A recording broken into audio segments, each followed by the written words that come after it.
तो बिहार में जब जब क्रांति हुआ है, बिहार में जब जब आंदोलन हुआ है, और उस आंदोलन के अगुआ युवा ही रहे हैं, नौजवान भी रहे हैं। चाहे हम जेपी मूवमेंट की बात कर लें, चाहे मंडल कमीशन की बात कर लें, चाहे आरक्षण की बात कर लें, तमाम ऐसे मुद्दे पर एकजुट होकर नौजवान ने सत्ता परिवर्तन किया।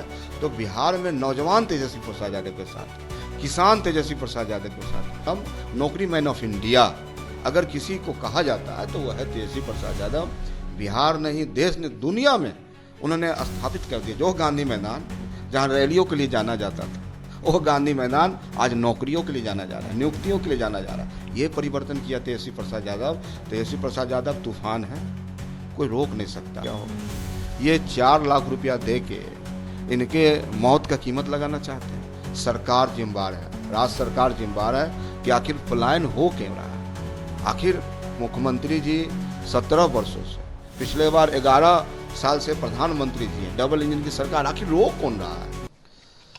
नमस्कार, मैं मनीष और आप देख रहे हैं बिहार न्यूज लाइव। कुछ ही महीनों में बिहार विधानसभा चुनाव है। ऐसे में तमाम पार्टियां जो है लगातार घोषणाएं कर रही है। तेजस्वी यादव ने घोषणा किया और कहा है कि जो 20 वर्षों में कार्य नहीं हुए वो 20 महीने में करके दिखा दूंगा। इस पर विपक्ष हमलावर हो गई और पूछने लगी कि 15 साल का ब्यौरा क्यों नहीं दे रहे हैं। इसी मुद्दे पे बात करेंगे। हमारे साथ मौजूद हैं राजद के प्रधान महासचिव रणविजय साहू जी। रणविजय जी, आप बोल रहे हैं कि 20 साल में जो काम नहीं हुआ वो 20 महीने में करके दिखाएंगे। वो लोग 15 साल का ब्यौरा मांग रहे हैं। देखिए, माननीय तेजस्वी प्रसाद यादव की लोकप्रियता और स्वीकार्यता जिस प्रकार से बिहार में नौजवानों, युवाओं, बेरोजगारों, किसानों, मजदूरों के बीच बढ़ी है, भारतीय जनता पार्टी में बेचैनी हो गई। आज तो जदयू रहा नहीं। जदयू तो एक भारतीय जनता पार्टी का एक प्रकोष्ठ बन के रह गया है। तो बिहार तो मांगता है रोजगार, बिहार तो मांगता है न्याय।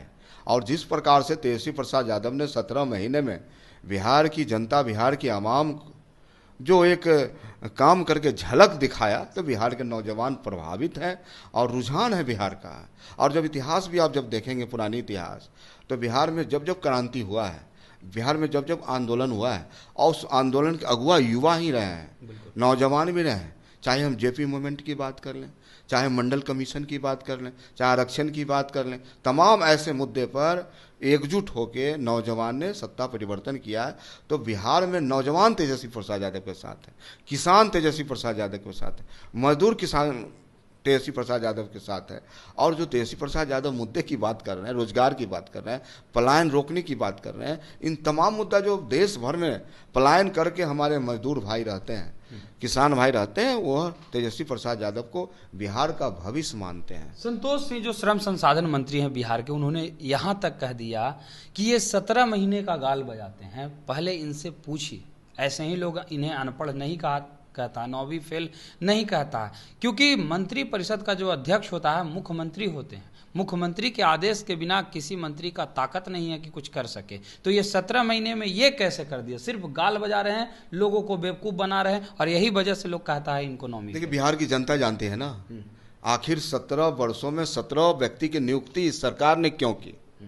तेजस्वी प्रसाद यादव 2020 के चुनाव में जनता से क्या वादा किया था कि प्रथम कैबिनेट में 10 लाख नौजवानों को रोजगार देंगे। मुख्यमंत्री जी ने क्या कहा?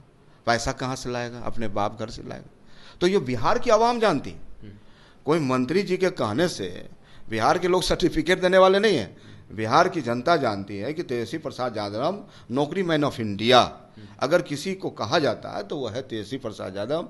बिहार नहीं, देश ने, दुनिया में उन्होंने स्थापित कर दिया। जो गांधी मैदान जहाँ रैलियों के लिए जाना जाता था, वो गांधी मैदान आज नौकरियों के लिए जाना जा रहा है, नियुक्तियों के लिए जाना जा रहा है। ये परिवर्तन किया तेजस्वी प्रसाद यादव। तेजस्वी प्रसाद यादव तूफान है, कोई रोक नहीं सकता है। एक आखिरी सवाल मेरा रहेगा, तेलंगाना में लगातार देखा जा रहा है तो बिहार से पलायन मजदूर करते हैं, दूसरे राज्यों में जाकर के अपने जीविकोपार्जन की व्यवस्था करते हैं। तेलंगाना में एक फैक्ट्री में काम करने के दौरान बिहारी मजदूरों की मौत हो गई। बिहार के श्रम संसाधन मंत्री कहते हैं कि उन्हें 4 लाख रुपया जो है वो दिया जाएगा और उनके डेथ बॉडी को उनके घर तक ले जाने का खर्च जो है वो बिहार सरकार देगी। तो क्या लगातार यही होते रहेगा क्या?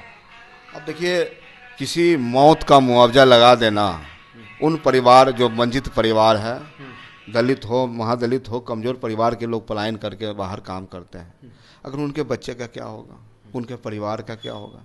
ये 4 लाख रुपया दे के इनके मौत का कीमत लगाना चाहते हैं। सरकार जिम्मेदार है, राज्य सरकार जिम्मेदार है कि आखिर पलायन हो क्यों रहा है।